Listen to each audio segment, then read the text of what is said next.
Le long courrier a longtemps été le moteur de la croissance d'Air France et le moteur de la croissance rentable d'Air France.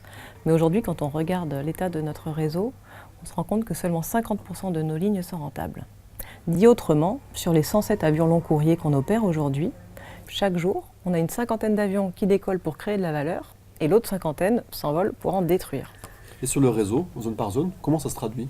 Alors on a de fortes disparités par zone géographique. C'est vrai qu'à l'ouest, jusqu'ici, on peut dire que tout se comporte encore assez bien. D'abord parce qu'on a une joint venture avec Delta, KLM, Alitalia qui est extrêmement puissante, mais aussi parce que l'ensemble de l'industrie croît de façon très raisonnable sur cet axe. En revanche, à l'Est, on a un océan de sièges qui est mis en ligne par les compagnies du Golfe et Turkish Airlines et on se retrouve en surcapacité notoire et pérenne sur l'axe Europe-Asie du Sud-Est en passant par l'Inde, par le Moyen-Orient. Et bien, globalement, on est déjà déficitaire et la tendance de fond est à une dégradation de nos résultats.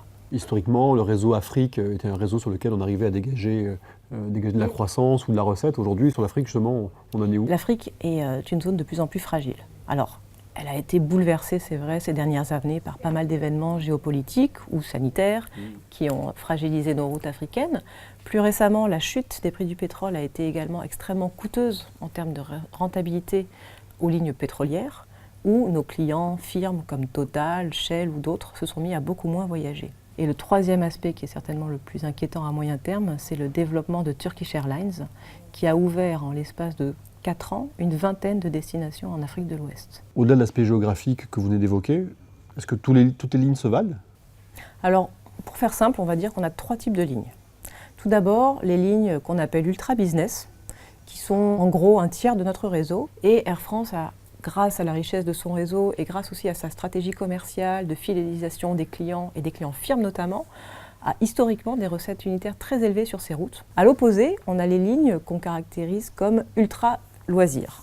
Comme leur nom l'indique, c'est les destinations soleil, les destinations vacances. Et c'est des lignes sur lesquelles on opère un avion qui est extrêmement efficace, le 777 densifié, qu'on appelle souvent entre nous le 777 COI, et qui permet de rentabiliser la plupart des destinations. Entre les deux, le ventre mou des routes mixtes, j'imagine. Les routes mixtes, c'est la majorité de nos routes, c'est plus de 50% du réseau, et 6 sur 10 sont déficitaires. Donc c'est là qu'est notre problème. Aujourd'hui, ce sont des routes sur lesquelles on n'a pas d'avantage concurrentiel significatif, et c'est justement ces routes qui sont en général face à des concurrents très féroces, et en particulier les compagnies du Golfe. Alors, dans ces routes, vous allez retrouver des lignes comme Buenos Aires ou Santiago du Chili, mais vous allez également retrouver des lignes comme Delhi, par exemple. Avoir quelques routes qui perdent de l'argent dans un réseau, c'est normal, c'est sain, ça veut dire qu'on essaye de se développer, qu'on investit dans de nouveaux marchés, dans de nouvelles régions, et ça, je dirais, c'est positif. Mais quand 50% de vos routes perdent de l'argent, là, vous êtes dans une spirale de décroissance. Parce que concrètement, vous ne trouvez pas de nouvelles opportunités pour ouvrir des routes. Croître sur les routes qui perdent de l'argent, ça paraît un peu absurde. Et croître sur les routes qui gagnent encore de l'argent, c'est les fragiliser et risquer la surcapacité. Comment font les autres? Alors, on n'a pas accès aux données de rentabilité de nos concurrents au niveau de la route.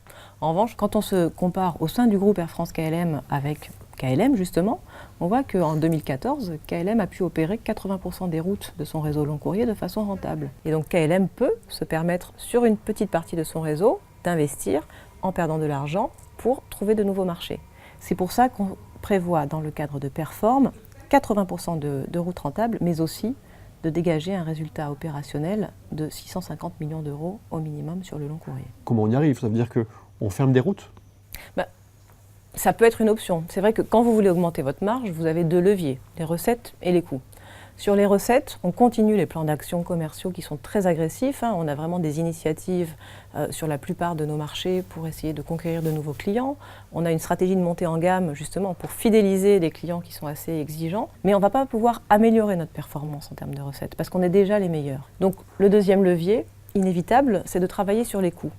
Et là, on sait qu'on a des marges de progrès. Quand on se benchmark par rapport à nos concurrents, sans tomber dans l'extrême des compagnies du Golfe, qui ont des coûts facilement 30%, 40% inférieurs aux nôtres, on voit que des compagnies comme British Airways ou Iberia, par exemple, se sont significativement restructurées ces dernières années. Côté touché, côté pilote, côté PNC, côté maintenance, serveur, fonction support, partout doivent être engagés des plans qui visent à résorber une partie de l'écart par rapport à nos concurrents. Et si on n'y arrive pas? Et si on n'y arrive pas, on fermera des routes. Il faut bien savoir qu'aujourd'hui, Air France opère 107 avions long courrier.